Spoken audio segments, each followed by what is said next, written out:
Louvado seja Deus por tudo que nós já vimos e já ouvimos aqui nessa manhã.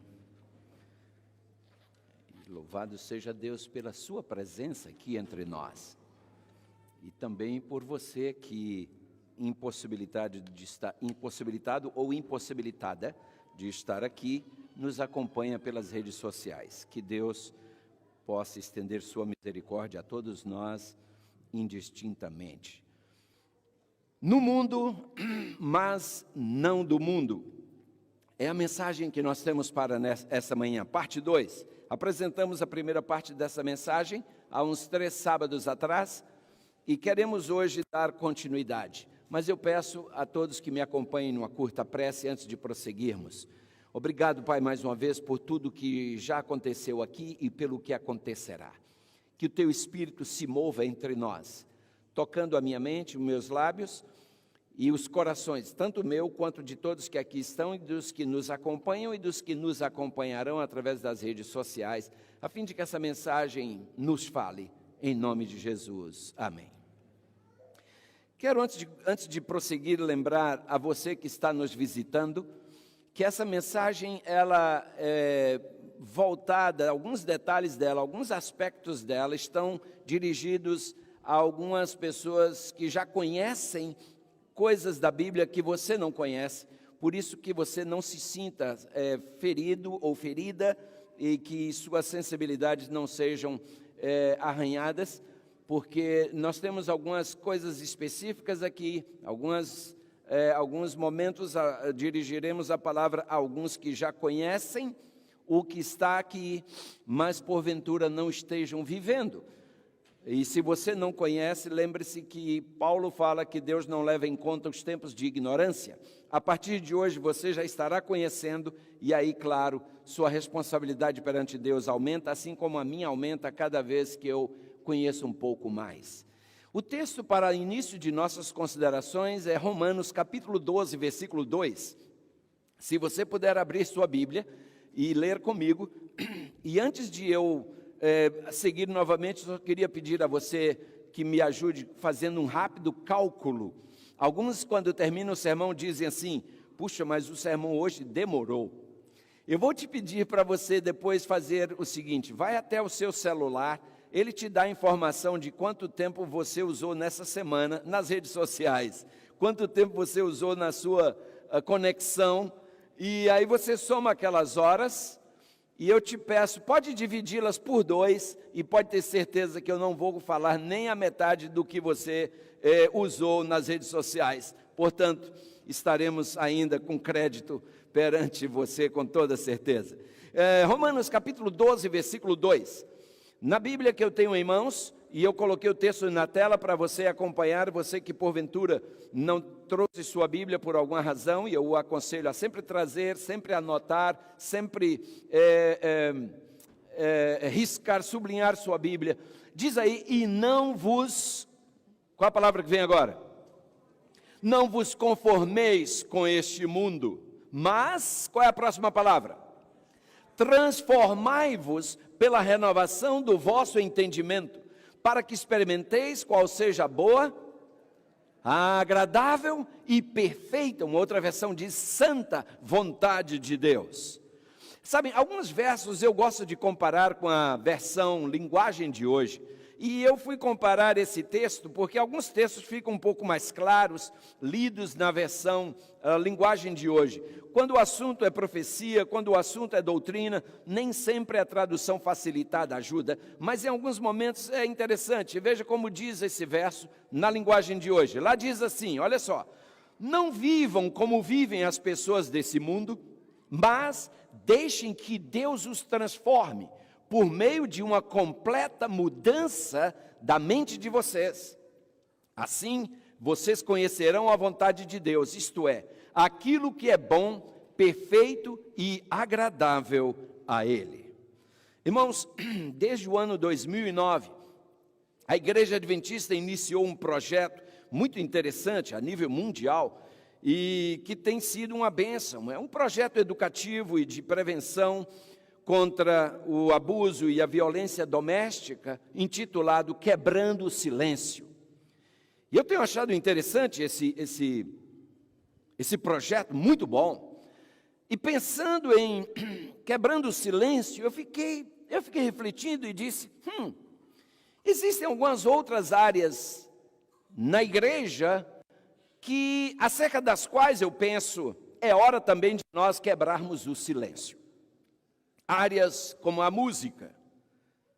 Tem muita igreja por aí fazendo música mais ao estilo do mundo do que ao estilo cristão. Mais para agradar o homem do que para agradar a Deus. Música mais antropocêntrica do que cristocêntrica, teocêntrica. Uma outra área que eu acho que nós temos que quebrar o silêncio é até mesmo na liturgia. Tem havido algumas alterações por aí, não aqui, graças a Deus. Uma outra área também é no vestuário. Tem havido silêncio nessa área, às vezes por muito tempo. E aos poucos nós começamos a nos vestir como o povo lá fora veste. Começamos a achar que não há nada demais em nos vestirmos de tal e tal maneira. Acontece, queridos, que Deus estabelece na sua palavra um dress code, um código de vestimenta para suas filhas, para seus filhos também. Eu já mencionei aqui antes, se você quiser ver um código de vestimenta rigorosíssimo, visite a prisão de segurança máxima de Plymouth, e você verá. Você, quando chega em Plymouth para visitar um prisioneiro, e olha que na maioria dos casos você vai ficar de um lado de um vidro dessa espessura, ele do outro lado, e você falará com ele por um telefone. Você nem vai estar exposto ou exposta, mas ali tem uma lista enorme. Como deve se vestir uma mulher para entrar na prisão para visitar um preso. E lá diz, se sua saia estiver transparente, você não entra. Se o seu decote estiver acentuado, você não entra. Sem manga, você não entra. Se o corte do seu vestido lateral, ou atrás, ou na frente, estiver muito grande, você não entra. E assim vai. É bem rigoroso, irmãos. É bem rigoroso para visitar um preso em Plymouth. Mas é uma área acerca do qual acho que nós precisamos quebrar o silêncio. A outra tem a ver com as joias. Graças a Deus, novamente, não é um problema nessa igreja, mas eu tenho ido a igrejas onde eu já vejo aqui e acolá uma irmãzinha com um colarzinho fininho no pescoço, um brinquinho pequenininho na orelha e dizem, não tem nada demais. Será? Você verá hoje, nós veremos na Bíblia o que Deus diz a respeito, o que dizer das pinturas. Pouco a pouco, queridos, nós estamos nos cansando de ser diferentes, estamos começando a nos parecer com as filhas dos homens, porque a Bíblia faz a diferença, a Bíblia menciona as filhas de Deus e as filhas dos homens. Deus tem o seu povo nessa terra e nós temos que ser diferentes. Outro dia eu li um pensamento, irmãos, que foi como um nocaute em mim, pastor. Olha o que dizia esse pensamento. As ovelhas têm sofrido mais pela covardia e apatia dos pastores do que pela voracidade dos lobos. Boy, doeu. E o pior é que é verdade. É verdade. As ovelhas estão sofrendo mais pela covardia e apatia dos pastores do que pela voracidade dos lobos. Irmãos, eu penso que é hora de nós acordarmos. Há 40 anos atrás, eu iniciava meu ministério. E há 40 anos atrás, na união onde eu trabalhava, há 40 anos, foi lançado um projeto a nível de união. Assim como mencionamos há pouco o projeto aí, Quebrando o Silêncio, naquele então foi lançado um projeto intitulado Volta às Origens. Irmãos, há 40 anos atrás, a igreja se via em necessidade de voltar às origens. Imagina hoje. Sabem, hoje nós vamos falar sobre um assunto que poderá despertar a animosidade de alguns. E é um assunto que, por despertar a animosidade de muitos, tem sido ausente dos nossos púlpitos. porque nós pastores não queremos nos indispor com ninguém. Então, quando é um assunto que vai mexer nas sensibilidades das pessoas, nós temos nos acovardado, como disse o pensamento aí. E isso tem feito as ovelhas sofrerem. Amados, mencionamos aqui recentemente, quando Jesus voltar, Apocalipse nos fala da igreja de Laodiceia como composta de 3 grupos, estão lembrados? Quem lembra dos 3? Frio, morno e quente. Quando Jesus voltar, os quentes vão ouvir Jesus dizer: vinde benditos do meu Pai, possuí por herança o reino que vos está preparado desde a fundação do mundo. Amém? Os frios vão ouvir Jesus dizer: apartai-vos de mim, malditos, para o fogo eterno preparado para o diabo e seus anjos. Os mornos vão ouvir Jesus dizer: nunca vos conheci. Duro, hein? Então, amados, eu penso que é hora de nós apertarmos o cinto. Por esse assunto ser um assunto que, como eu disse, mexe nas sensibilidades e faz com que alguns, ou seja, desperta a animosidade de alguns, a gente prefere não falar nada, fazer de conta que não está vendo nada, porque não ouviu nada, enfim. Mas, amados, esse não pode ser o nosso approach. Numa de suas obras, a obra Fedro, Platão, ele ilustra a alma humana como uma carruagem. Só que essa carruagem tem 2 cavalos puxando-a. Um puxa para a direita, outro puxa para a esquerda. Eu me lembro que eu já mencionei isso aqui no passado. Um cavalo puxa para a direita, outro puxa para a esquerda. E assim diz Platão, é a alma humana. Acontece que, irmãos, que o apóstolo São Paulo apresenta esse quadro de maneira semelhante em Gálatas 5,17, eu até mencionei hoje na nossa classe da escola sabatina. Paulo diz: porque a carne cobiça contra, quem lembra? Contra o espírito, e o espírito contra a carne. E estes opõem-se um ao outro para que não façais o que quereis. Veja os 2 cavalos aí, carne e espírito. Quando você chega em Romanos 7, Paulo descrevendo a sua e também a nossa luta espiritual, Paulo fala ali em Romanos 7, o bem que eu quero fazer, acho que no verso 15 ele diz, eu não faço, o mal que eu não quero fazer, eu faço. Quando ele chega no verso 24, ele diz, miserável homem que eu sou, quem me livrará do corpo desta morte? Sim, amados, aí está a luta. E usando a ilustração da carruagem dada por Platão, essa carruagem sempre irá na direção onde o cavalo é mais forte. A minha pergunta é, qual desses 2 cavalos, natureza espiritual, natureza carnal, é mais forte em sua vida? Na minha vida. A nossa vida, a direção que a nossa carruagem segue, revela isso de maneira bem clara. É impossível sentirmos prazer nas coisas espirituais quando nós alimentamos o tempo inteiro nossa natureza com as coisas da carne.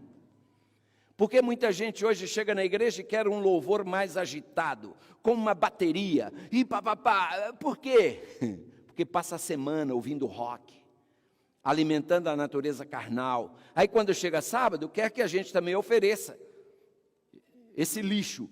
Aqui não oferecemos isso. Se você está à procura disso, vá lá na discoteca, ali na esquina, é lá seu lugar, não é aqui. Lá é o lugar dessa música, aqui não. Porque o diabo, irmãos, não está preocupado muito com a letra da música, não. O diabo, o que interessa a ele mais é o ritmo. Porque ele sabe que quando ele, no ritmo, ele te embala, tira você do seu ponto de equilíbrio, e aí você está vulnerável para qualquer coisa que ele queira meter na sua cabeça. É assim que fazem na música rock. Então, nós cuidamos com o ritmo da música que é tocada aqui, irmãos. Um ritmo batucado tira você do seu ponto de equilíbrio. Por que as igrejas evangélicas exploram o volume alto? Os pastores falam gritando, o volume é muito alto, a música é batucada, o louvor é gritado, a oração é gritada para tirar você do seu ponto de equilíbrio e te tornar vulnerável para fazerem de você o que querem. Aqui não. Paulo nos manda oferecer a Deus um culto racional, não emocional. Às vezes alguns dizem, eu achei tão morto. Morto é cemitério, meu amigo. Aqui é do jeito que Deus pede. Não é do jeito que o diabo gosta. Então nós temos, irmãos, que cuidar. Paulo fala em Efésios 6,12, que não temos que lutar contra a carne e contra o sangue. Nossa luta é contra as potestades do mal, irmãos. Sim, contra os príncipes das trevas desse século, contra as hostes espirituais da maldade nos lugares celestiais. Irmãos, em toda a Bíblia, nós encontramos só duas direções. Ou vamos para a direita, ou vamos para a esquerda. Em toda a Bíblia, não tem uma terceira opção. Ou você vai para frente, ou vai para trás, ou vai para cima, ou vai para baixo. Nosso texto inicial também colocou bem claro diante de nós, só temos duas opções. Estão lembrados quais são? Conformar ou transformar. Você só tem essas duas opções, eu só tenho essas duas opções. Então as duas opções estão oferecidas, as duas direções estão sugeridas. Cabe a você e a mim escolher, decidir nessa manhã que rumo eu vou seguir. Vou eu me transformar ou vou me conformar? Depende de você, depende de mim.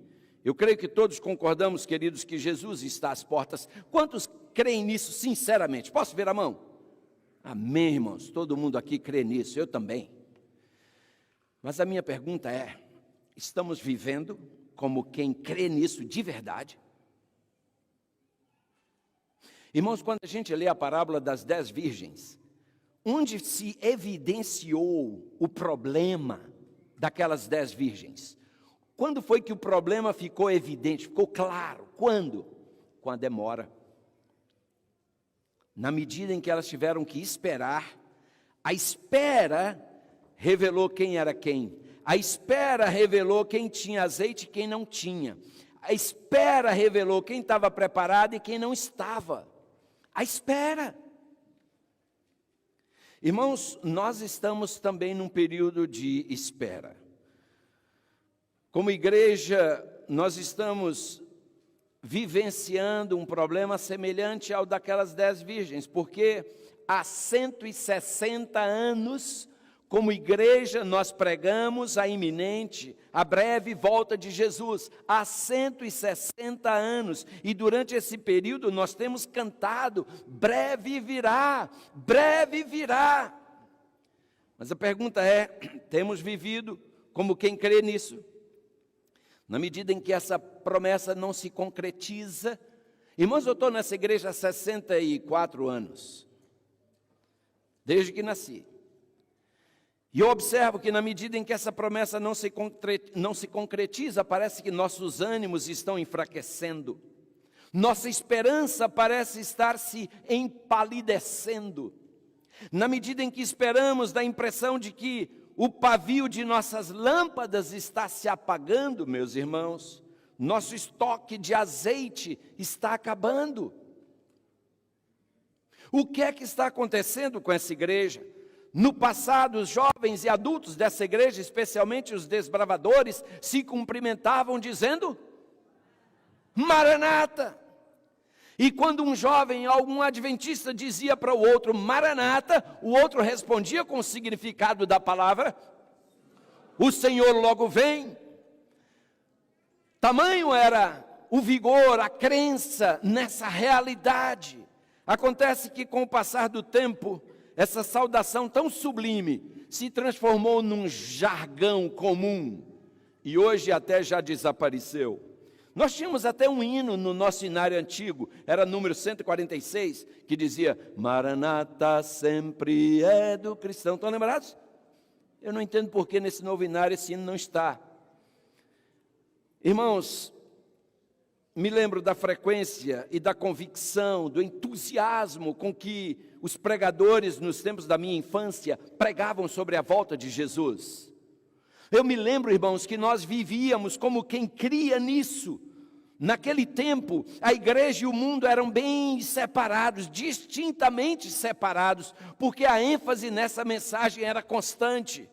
E eu me lembro, queridos, o tema da volta de Jesus ocupava preeminente importância nas nossas pregações. Hoje, estamos falando de tanta coisa, menos desse assunto. Aquele era um tempo, irmãos, em que nós não nos envergonhávamos de ser quem éramos. Aqueles eram os tempos em que nós não nos intimidávamos de pregar aquilo em que críamos. Não nos acanhávamos de viver o que pregávamos. Irmãos, aqueles foram tempos em que se dizia de um adventista, as pessoas diziam, olha, um adventista pode ser reconhecido de longe. Diziam isso de nós antigamente. A pergunta é, e hoje? E hoje? Eu já preguei em igrejas, irmãos, em que a saída, eu me despedindo do público, eu apertei a mão de uma irmã e disse, foi um prazer tê-la tido conosco, volte mais vezes. Ela disse, não, eu sou membro aqui. Eu falei, o quê? A aparência pessoal dela me confundiu. Eu digo, o negócio está ruim. Irmãos, um adventista no passado era reconhecido de longe. Uma moça adventista, era reconhecida e respeitada. Todo mundo dizia, opa, isso aí é adventista, é outro nível. Um rapaz adventista, era outro nível. Irmãos, o que está acontecendo conosco? Me deixem saber, se vocês sabem, me ajudem. Porque, irmãos, as coisas têm mudado muito. A nível pessoal e coletivo, nós estamos vivendo num estágio que o doutor Amin Rodor coloca assim. Outro dia o doutor Amin Rodor falou algo, mas antes de chegar lá eu quero lembrar, no passado, irmãos, nós fazíamos história. Depois, irmãos, nós passamos a contar história. E olha, se nós não cuidarmos, nós acabaremos virando história. Irmãos, Dr. Amin Rodor costuma dizer que o pior estágio na vida de uma pessoa é quando Deus não tem mais nada a dizer a ela. E parece que nós estamos vivendo esse estágio, a nível pessoal e a nível coletivo. Nós estamos vivendo num estágio, irmãos, que eu chamo de um estágio de cinismo espiritual. A gente faz de conta. Quando a gente está aqui dentro, a gente é uma coisa. Quando a gente sai daí fora, a gente camufla. Nós não estamos em tempos de viver fazendo de conta, irmãos. Temos que acabar com o cinismo espiritual. Se não quiserem acabar lá fora, que acabemos aqui dentro. Amém? Se aqui dentro você não quiser que eu acabe na minha vida e que cada um de nós tome essa decisão, eu e a minha casa serviremos ao Senhor. Porque às vezes eu escuto essa conversa fiada, pastor, mas está todo mundo fazendo, todo mundo, vírgula. Elias também um dia pensou assim, Deus disse, não, Elias, eu ainda tenho 7.000 que não dobraram seus joelhos a Baal. Deus sempre teve, Deus tem e Deus sempre terá os seus fiéis.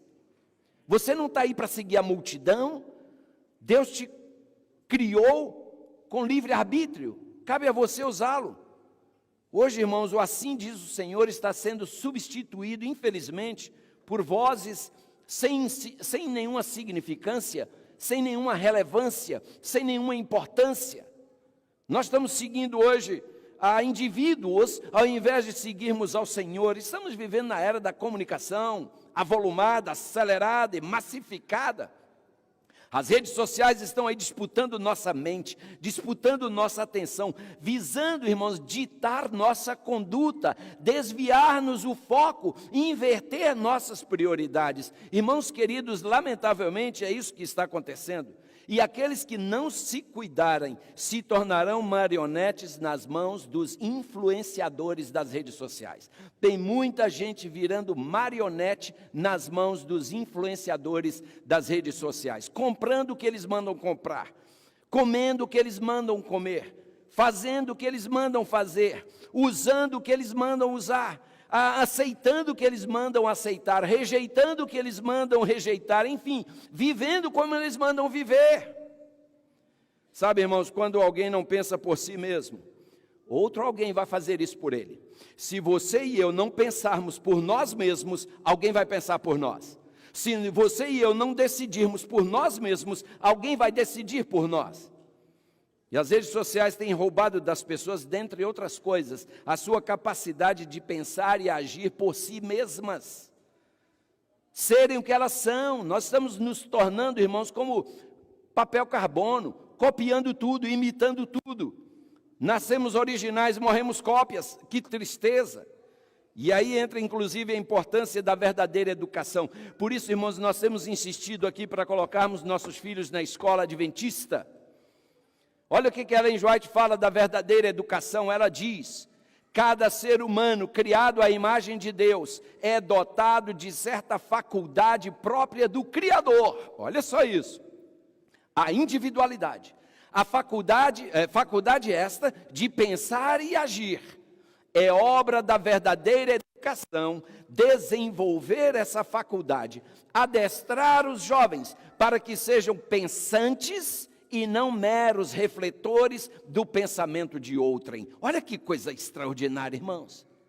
Esse é o propósito da educação adventista, da verdadeira educação. Em geral, quando nós nos tornamos seguidores de alguém, irmãos, nós temos a tendência de seguir mais as suas fraquezas do que as suas virtudes.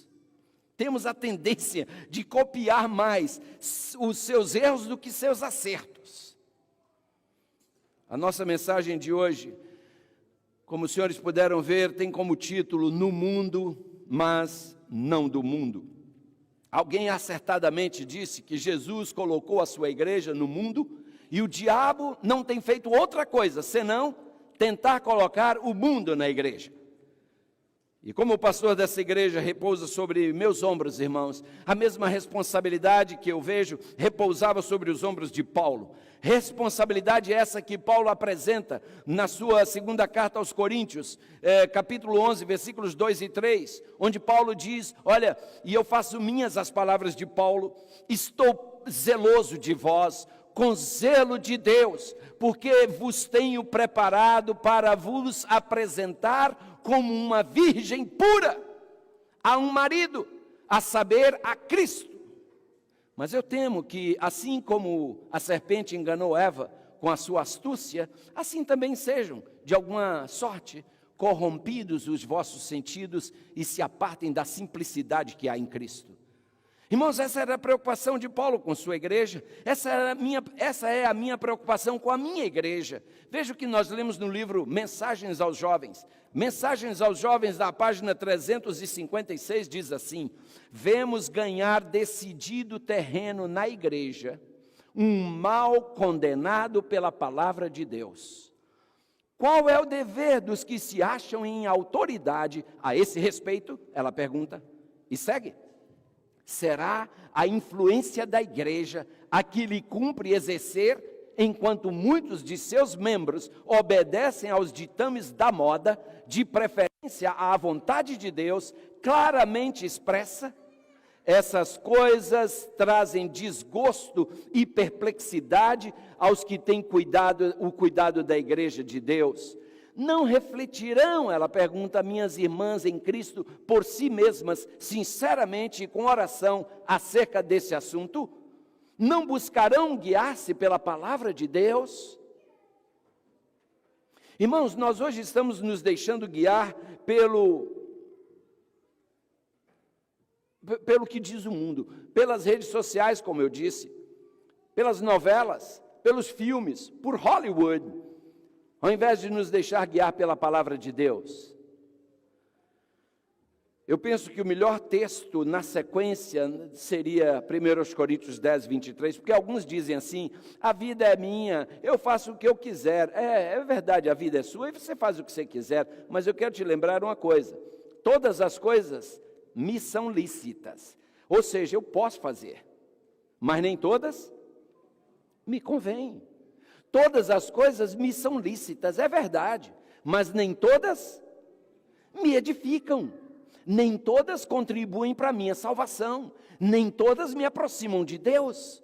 Então cabe a mim decidir. Um outro texto eu gosto muito dele, é Gálatas 5, versículo 13. Olha só o que Paulo diz: porque vós, irmãos, fostes chamados à liberdade. Porém, ele diz: não useis então da liberdade para dar lugar à carne. Temos isso em mente, irmãos, quando nós ponderarmos sobre nosso estilo de vida. O Dr. Bacchiocchi, um dos maiores fenômenos da teologia adventista, hoje falecido lamentavelmente, ele, no seu livro Christian Dress and Adornment, ele diz que nós usamos o que amamos e amamos o que usamos. Por que você não resiste àquele esmalte? Por quê? Porque você ama aquilo. Por que você não resiste a certas coisas? Porque você ama aquilo. Geralmente é isso aí. A gente usa o que ama e ama o que usa. Mas, amados, é hora de nós refletirmos, porque quando eu observo que na Bíblia o uso de joias e pinturas está quase que invariavelmente associado a pelo menos 4 coisas. Eu acho isso muito interessante, irmãos. Se você olhar na Bíblia, geralmente pinturas e joias estão associadas à apostasia, estão associadas à sedução, estão associadas à idolatria, estão associadas à prostituição. Quando uma mulher passa o batom vermelho nos seus lábios, ela está querendo seduzir alguém. Isso é um símbolo de sedução, e você sabe que é. A minha pergunta é, quando você se veste, em quem você está pensando na hora que você está se vestindo? Na hora que você escolheu aquele vestido, você escolheu pensando em quem? Honestamente. Estava pensando em Deus? Estava pensando no seu maridão? Ou estava pensando em quem? Quando você bota aquela coisa na sua unha, nos seus lábios, você está pensando em quem? Quem é que você quer, no fundo, dar uma fisgadinha, provocar? Honestamente. Quando você põe aquela saia curta, porque a criadora da minissaia, eu já disse aqui, a criadora da minissaia disse que o objetivo dela ao criar a minissaia foi sexo. Perguntaram a ela, a revista Newsweek fez uma entrevista, quando uma mulher bota uma saia, uma minissaia, qual é a mensagem que ela está passando? A criadora da minissaia respondeu, I am available for sex. Eu estou disponível para o sexo. Você entende por que uma filha de Deus não usa saia curta? Entende. Mas tá bom, você bota a saia lá embaixo, mas bota aquele negócio colado, uma roupa aí dessas de, parece, malha, e você veste, e aquela roupa mostra cada curva do seu corpo. Eu sei que você se olha no espelho antes de sair de casa e você vê o volume exagerado, e a pergunta continua sendo, em quem você está pensando? Irmãs, e vocês também, amados irmãos, nós homens também, porque os homens hoje estão acostumando a botar umas roupinhas apertadinhas para mostrar o que não tem, e impressionar quem não deve para fazer o que é pecado. Eu não entendo. Por quê, irmãos? Em quem você pensa, em quem eu penso quando eu visto minha roupa? Já vai nos ajudar bastante a ter um critério.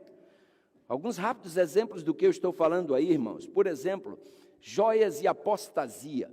Se você abrir sua Bíblia em Êxodo 33, versículos de 1 a 6, de novo, eu gosto muito de ler esse texto na versão linguagem de hoje, porque a linguagem da Almeida usa a palavra atavios. E tá certa a tradução atavios, mas a mesma tradução aplica-se a joias, ou seja, também está certa a palavra joias. Então, a palavra joias, eu acho que ela é mais comum a nós do que atavios. Muita gente lê atavio e diz, não sei nem o que é isso, será que é bom para comer? Entende? Mas atavio quer dizer adereço, enfeite, joia. E por isso eu botei o texto na tela, na linguagem de hoje. Leia com calma aí na sua Bíblia, sublinhe, porque, irmãos, eu poderia ler só esse verso, fechar, e eu diria, a mensagem está dada. Mas a gente vai dar ainda alguns outros exemplos. Veja esse. Deus vinha guiando o povo de Israel até ali. Só que o povo se apostatou. O povo havia abraçado a idolatria e a apostasia. E Deus chega para Moisés e diz: Moisés, é o seguinte, saiam desse lugar, você e o povo que você tirou do Egito, e vão para a terra que eu jurei dar a Abraão, a Isaque, a Jacó e aos seus descendentes. Agora veja, Deus diz, até ali Deus vinha guiando-os. Agora Deus diz: eu mandarei um anjo para guiar você. Vocês irão para uma terra boa e rica. Porém, o que é que Deus diz? Eu não irei. Porque vocês são um povo teimoso. E eu poderia destruir vocês no caminho. Quando Moisés deu essa mensagem aos israelitas, o que eles fizeram, irmãos? Começaram a chorar. E ninguém usou as suas joias. E o texto segue. Então o Senhor mandou que Moisés dissesse a eles: vocês são um povo teimoso. Segunda vez que Deus chama eles de teimosos. Vocês são um povo teimoso. Se eu fosse junto com vocês, mesmo que fosse apenas por um momento, eu os destruiria completamente. Agora, Deus está falando, irmãos, agora, tirem as suas joias, e eu vou resolver o que vou fazer com vocês. E o texto segue dizendo, assim, depois que os israelitas saíram do Monte Sinai, não usaram mais joias. Disse eu que aqui poderíamos dar um ponto final e encerrar.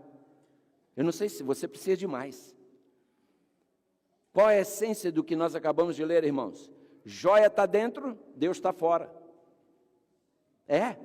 Deus disse: você quer ficar com as joias? Fique, eu não estou mais com você. Simples, simples assim. Moisés disse: Senhor, peraí, Senhor, não faça isso com a gente não. Se o Senhor não for com a gente não sai daqui. É a tua presença entre nós que nos faz ser o povo que somos. Deus disse: mas com joia eu não vou não, eu estou fora. Moisés: não, Senhor, peraí. E Deus mesmo disse: tira as joias que eu vou ver o que faço. Então, irmãos, eu não sei por que muita gente ainda fica, eu não sei. Não tem, irmãos, não tem esse negócio de, Deus não deixa margem para lusco-fusco, Deus não deixa anuviada a coisa. Com Deus, irmãos, é como no frana crioula, é pão, pão, queijo, queijo. Com Deus é sim, sim, não, não, não tem meias conversas. E o texto fala por si mesmo, irmãos. Vejam agora a pintura ligada com a sedução. Agora nós vamos até 2 Reis, capítulo 9, versículo 30.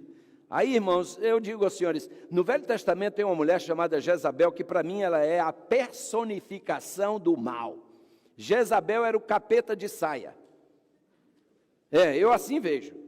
E é interessante que em 2 Reis, capítulo 9, versículo 30, Jeú chega a Jezreel e Jezabel ficou sabendo disso, diz o texto bíblico. Então, o que Jezabel fez? O que ela fez? Pintou os olhos. Ela queria seduzir Jeú. Estamos falando de sedução. Pintou os olhos, pintou os cabelos. Uma outra versão diz, arrumou a cabeça. E pintou os cabelos e ficou numa janela do palácio olhando para a rua. Com aquele olhar de peixe morto, você imagina? Ela queria seduzir Jeú. Acontece, irmãos, que quando Jeú notou as intenções dela, ele olhou para cima e tinha 2 ou 3 eunucos lá em cima. E Jeú, diz o texto bíblico, olhou para a janela e disse, quem é comigo? Quem? E 2 ou 3 eunucos olharam para ele. E então ele disse, lançai-a daí abaixo. E lançaram-na abaixo. E foram salpicados com o seu sangue, e a parede e os cavalos, e Jeú a atropelou. Irmãos, eu acho que vale a pena a gente citar aqui o que diz o comentário bíblico adventista a esse respeito. Lá diz assim, pó e pintura não cobrem a corrupção do coração. E as sedas e cetins não escondem as feias manchas que o pecado faz na alma. Deus não vê o coração, ou Deus vê o coração e convida a um adornamento interno e não externo.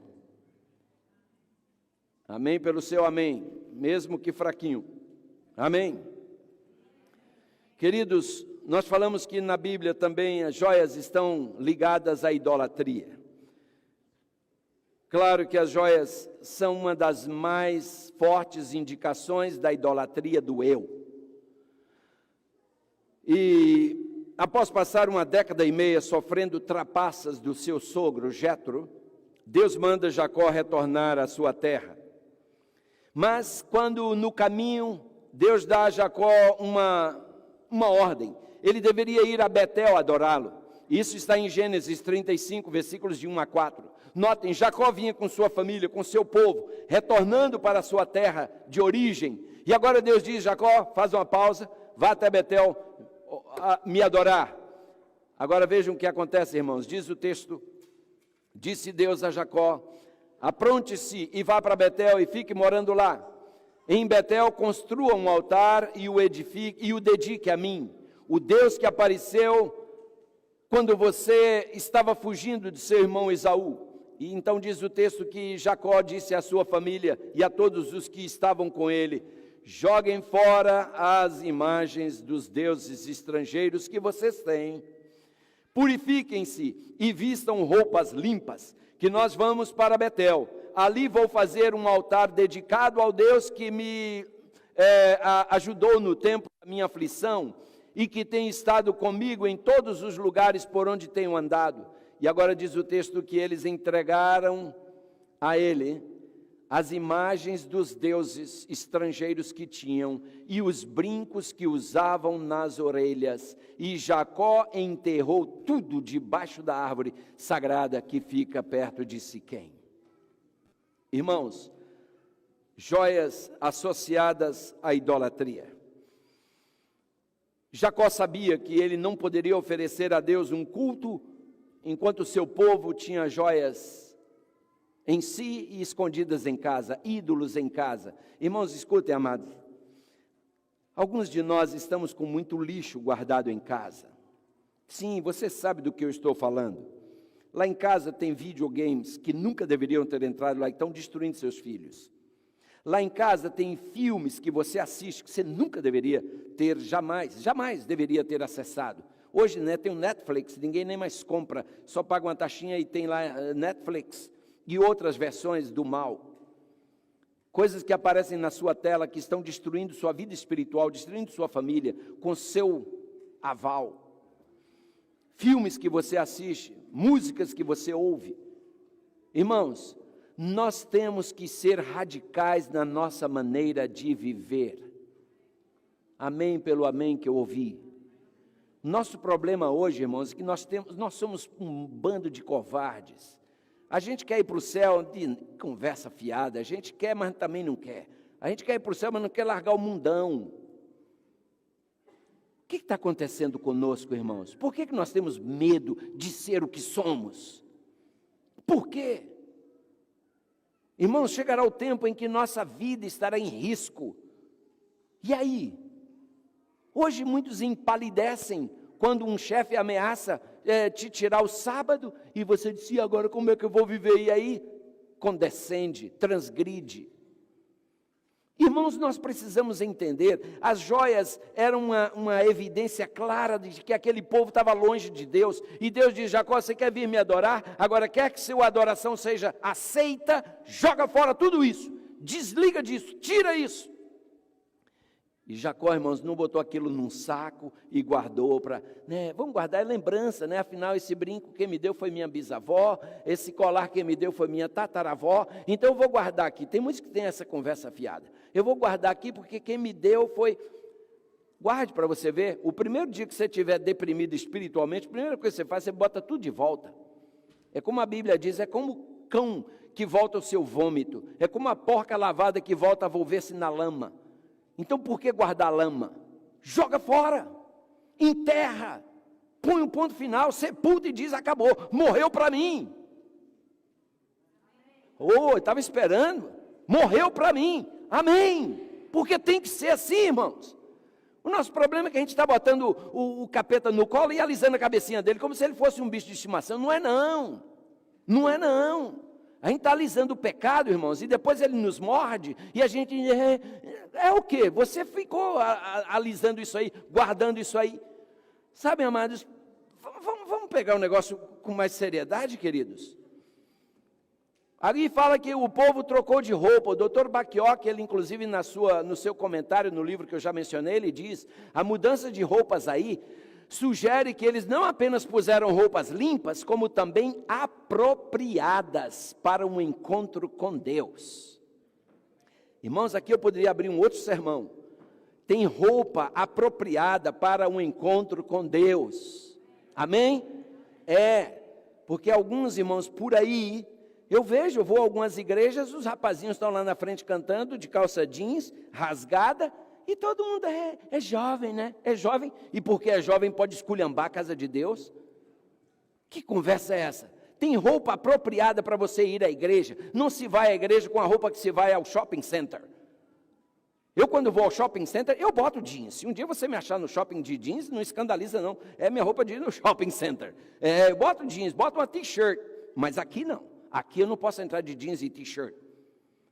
E ainda há quem diga, para Deus o que importa é o coração. Eu sei, amigão, mas acontece que a minha roupa revela muito do que eu tenho no coração. A minha roupa revela o descaso que eu tenho para com Deus. É por isso, irmãos, que alguns dizem, por que são sempre os mesmos que vêm à frente? Irmãos, a gente até está procurando mais gente qualificada, porque para vir aqui tem que ser qualificado. Não é que tem que ser os mesmos, tem que ser os qualificados. Não está qualificado, não vem. De vez em quando alguém diz, por que não deixa eu ir lá na frente? Amigão, olha para você. Eu já te visitei, a gente já conversou, mas você não muda. E quer ir lá na frente? Não vem não. Nós tivemos aqui sábado passado, irmãos, um incidente aqui, sábado à noite. Tivemos um grupo cantando aqui, e alguém que ia participar, nós dissemos, não vai participar. Na nossa igreja, não. E depois, a pessoa se achou no direito de vir tirar satisfação comigo. Por que eu não posso? Falei, você sabe da sua vida? Você sabe. Aqui você não entra ali, não. Mas não entra mesmo. Por onde aí deixar? Aí lá deixa, eu não respondo por lá, eu respondo por aqui. Aqui não. Agora, irmão, você acha que você fica bem na foto? Não fica, não. Mas fazer o quê? Tem que pegar o diabo pelo chifre, às vezes, irmão, pega. Mas nós não podemos condescender, porque eu vou ter que dar contas a Deus. Mas o tempo me obriga a avançar, irmãos, mas o que me satisfaz é saber que, também o Baquioque fala que eles também sabiam que suas joias, tanto quanto seus ídolos, se constituíam numa barreira para serem aceitos perante Deus. E por isso foi que Jacó sepultou tudo ali, irmãos. Bem, vamos falar agora sobre pinturas e adultério, ou prostituição. O profeta Ezequiel, ele apresenta duas meretrizes, uma delas chamada O-Olá e a outra chamada O-Olibá, em seu livro, e que representam Samaria e Jerusalém, respectivamente. E o povo de Deus, irmãos, havia se afastado do Senhor, todos sabemos, estavam mergulhados nos mais diversos tipos de prostituição espiritual possíveis e imagináveis. E em Ezequiel capítulo 23, versículos 37 a 41, Ezequiel coloca nessas palavras, ele diz assim, porque adulteraram, e sangue se acha nas suas mãos, e com os seus ídolos adulteraram. Olha, estou falando de joias, pinturas e prostituição. Olha, duas vezes já ele menciona adultério. E até os seus filhos que de mim geraram, fizeram passar pelo fogo para os consumir, e ainda isso me fizeram. Contaminaram o meu santuário no mesmo dia e profanaram os meus sábados, porquanto, havendo sacrificado os seus filhos a seus ídolos, vinham a meu santuário no mesmo dia para o profanarem. E eis que assim fizeram no meio da minha casa. E mais ainda, mandaram vir homens de longe, aos quais foi enviado um mensageiro, e eis que vieram, por amor deles, fizeste o quê? Te lavaste, que mais? Coloriste os teus olhos, e te ornastes de enfeites, e te assentaste sobre um leito de honra, diante do qual estava uma mesa preparada, e puseste sobre ela o meu incenso e o meu azeite. Irmãos, esse é o quadro descrito por Ezequiel. Ainda em Jeremias, nós lemos no capítulo 4, versículo 30, agora, pois, ó assolada, por que te fazes assim, e te vestes de escarlata, e te adornas com enfeites de ouro, e alargas os olhos com pinturas, se em vão te fazes bela, os amantes te desprezam e procuram tirar-te a vida. Amados, é por isso que Salomão fala em Provérbios, no capítulo 31, versículo 30, esse texto, eu acho que aqui está, ele diz, enganosa é a graça e vaidade a formosura, mas a mulher que teme ao Senhor, essa será louvada.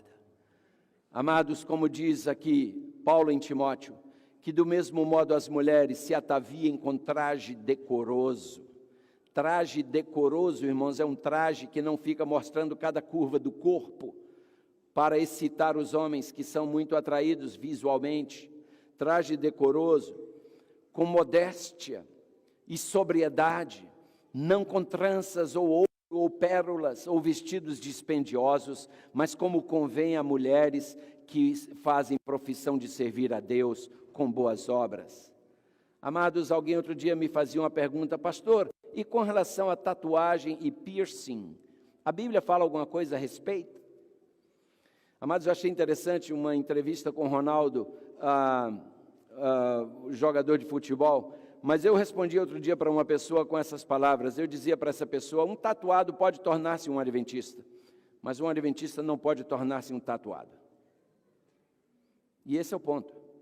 Todo tatuado é bem-vindo à igreja adventista, amém? Mas nenhum adventista é bem-vindo ao mundo da tatuagem. E há uma razão para isso.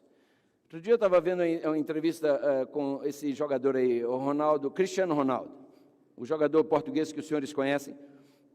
Ele é hoje o jogador mais bem pago do mundo futebolístico. O salário desse rapaz hoje é de 136 milhões de dólares por ano. E perguntaram a esse moço: por que você não se tatua como os jogadores fulano, Beltrano e Ciclano? Citaram vários nomes, até Neymar, o brasileiro. A resposta dele foi muito interessante. Ele disse assim: você já viu alguma vez uma Ferrari com bumper sticker? Com adesivo? Irmãos, ele citou a Ferrari talvez pelo seu valor de mercado. Essa Ferrari que vocês estão vendo aí é o modelo SF90 Spider, custa, como os senhores podem ver, mais de $500 mil. E o Cristiano Ronaldo citou a Ferrari como se fosse o exemplo máximo de algo valioso. Porém, irmãos, quando Paulo entra nesse assunto, Paulo não nos compara a uma Ferrari. Paulo nos diz que nós somos nosso valor é infinitamente superior a essa Ferrari aí ou qualquer outra. Paulo fala em 1 Coríntios 3, 16 e 17, não sabeis que sois o que, irmãos? Uma Ferrari de Deus? Não, sois o templo de Deus, e que o Espírito Santo de Deus habita em vós. Vocês não sabem disso. Se alguém destruir o templo de Deus, o que Deus fará, irmãos? Deus o destruirá, porque o templo de Deus que sois vós é o quê? É santo. Então, se uma Ferrari é suficiente para levar o Cristiano Ronaldo a não ter nenhuma tatuagem, imagina o templo de Deus, irmãos, que motivação infinitamente superior nós temos. Amados, qual é o jovem? E eu botei a Ferrari porque eu sei que os jovens valorizam muito a Ferrari, e eu pergunto: qual é o jovem que imaginaria ser bom senso alguém chegar e riscar uma Ferrari? Desenhar na Ferrari alguma coisa bonitinha, com uma ferramenta e dizer: olha, eu fiz ali em homenagem à minha esposa, eu risquei a foto dela, porque alguns fazem assim, bota a cruz, bota qualquer coisa para tentar justificar. Quem faria isso numa Ferrari? Tinha que ser louco, qualquer um diria: está doido. Agora, no templo do Espírito Santo, todo mundo acha normal. Não, é cool não, é loucura muito maior. Você entende? Irmãos, Levíticos 19, versículo 28, diz assim: pelos mortos não dareis golpes na vossa carne, nem fareis marca alguma sobre vós, eu sou o Senhor. Esse costume, irmãos, começou com os pagãos em homenagem aos mortos. E referindo-se à tatuagem, o comentário bíblico adventista diz assim, que esse é um costume indigno do povo de Deus, pois tende a macular a imagem do Criador. Amém? É como se a gente estivesse dizendo para o Criador: o senhor não teve muito bom gosto, não. Aqui tinha que ter esse desenho, deixa eu botar aqui para ensinar o senhor como é que faz um ser humano mais bonito. Agora, irmãos, às vezes fico só pensando, essas ondas passam. Moda é um negócio que passa.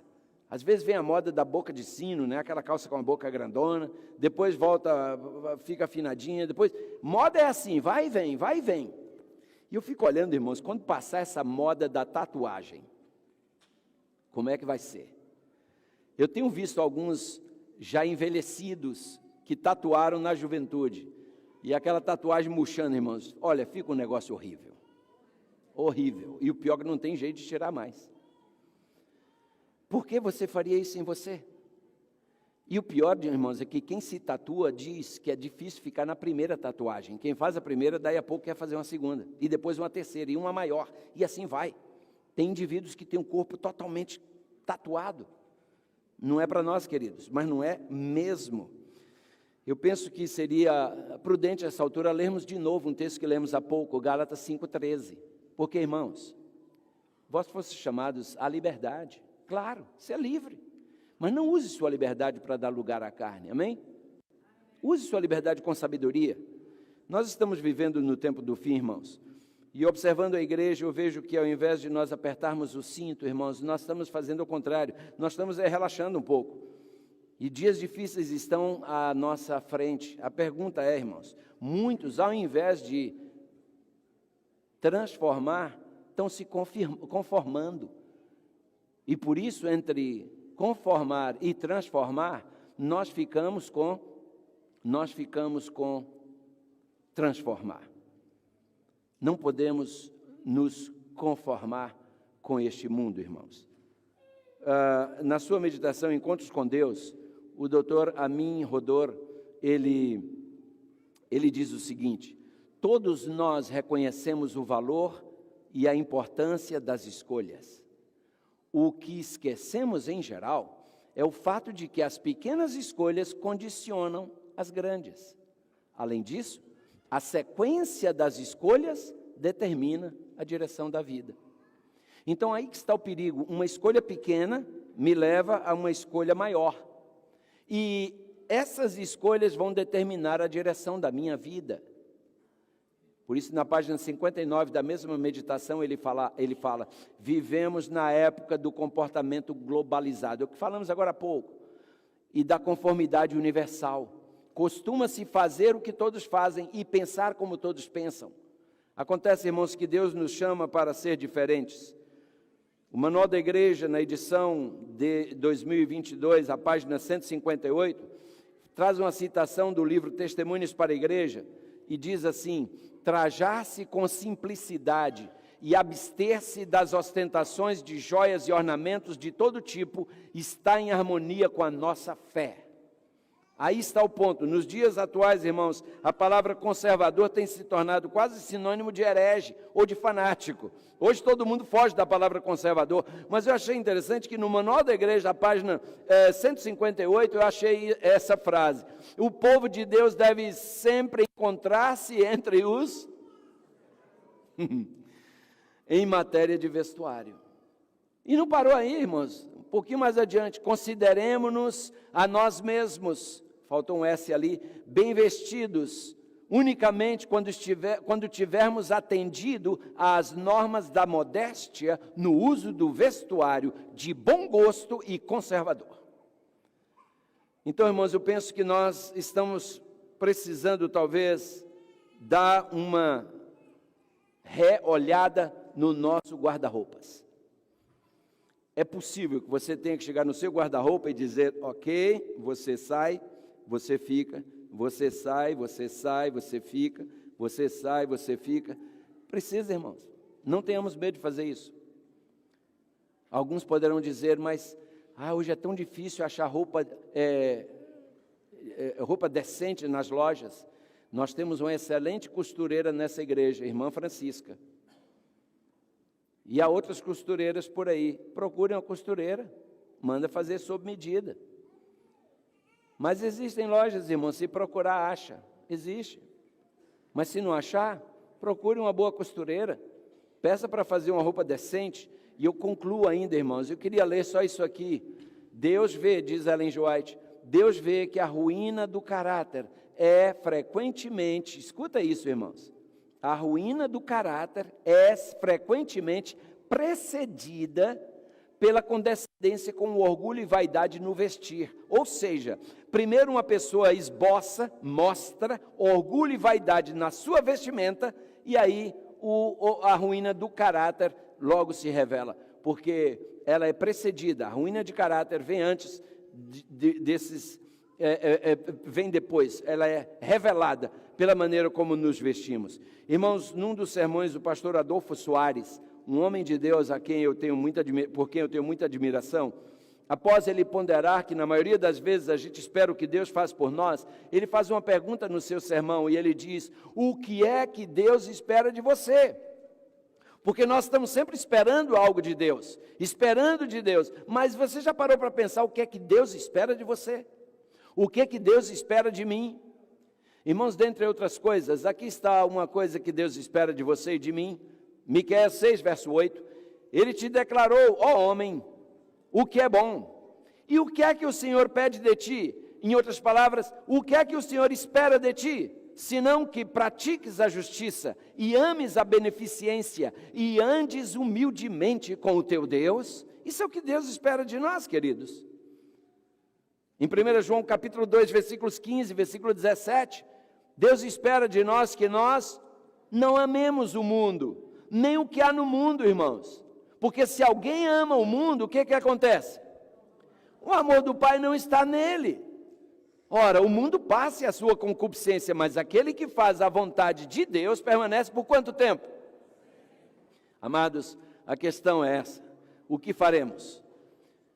Conformar ou transformar? Aleluia. Que essa seja a sua, a minha, a nossa decisão. Deus quer nos dar o poder para assim proceder, mas Ele não fará isso, irmãos, se nós não o permitirmos. Você acha que você está em condições de avaliar sua vida, a sua realidade? Escute, aquele vidrinho de esmalte que você tem lá na sua casa, aquele rosinha clarinho, porque tudo começa assim, sabe, irmãos? Primeiro a gente põe só a base, só para a unha ficar bonitinha, brilhando. E eu confesso aos senhores, se não está causando escândalo, ok, mas o problema é que não se para aí. É igual quando alguém faz uma maquiagem para corrigir uma mancha de pele. A pessoa passa uma maquiagem corretiva para tapar a mancha. Irmãos, eu confesso não ver problemas com isso. Mas quando a sua maquiagem faz uma mancha, aí já é o problema. Porque quando a maquiagem faz a mancha, aí ela já está chamando a atenção. Aí está o perigo. Agora, é que bota um esmaltezinho colorido, transparente, aí depois vai lá na moça que faz a unha, e a moça diz assim: está todo mundo usando um rosinha, bem discreto. Por que você não usa também? Não, eu não uso porque eu sou adventista. Ah, boba, se for mineira, né? Mineiro fala assim: ah, boba, suas amigas vêm aqui e usam também, por que você não? E você diz: é mesmo, né? Aí põe um rosinha clarinho. Passa alguns dias, ela chega: esse rosinha está sem graça, né? Por que não bota uma corzinha um pouquinho mais? E lá vamos nós. Daqui a pouco está de unha preta. O diabo trabalha assim, irmãos, o diabo sabe como chega lá. Ele sabe. Escute, a pintura das suas unhas determina onde está seu coração. Líquido e certo. E tem gente que pinta a unha do pé. Na mão até que disfarça, mas pinta do pé.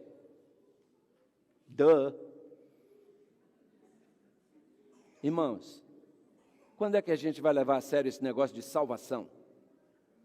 Escute, hoje um moço perguntava aqui na classe: nós somos chamados para testemunhar, para pregar ou para viver o Evangelho? Claro, irmãos, a forma mais potente, mais forte de pregar o Evangelho é vivendo o Evangelho. Tem muita gente que vai olhar para você e vai tirar ali a conclusão de quem você é, da sua religião, pela sua aparência pessoal. Então não perca a chance de pregar um sermão sem abrir a boca, com a sua forma de vestir, com a sua forma de agir. Que Deus te abençoe, que Deus me abençoe. Amém.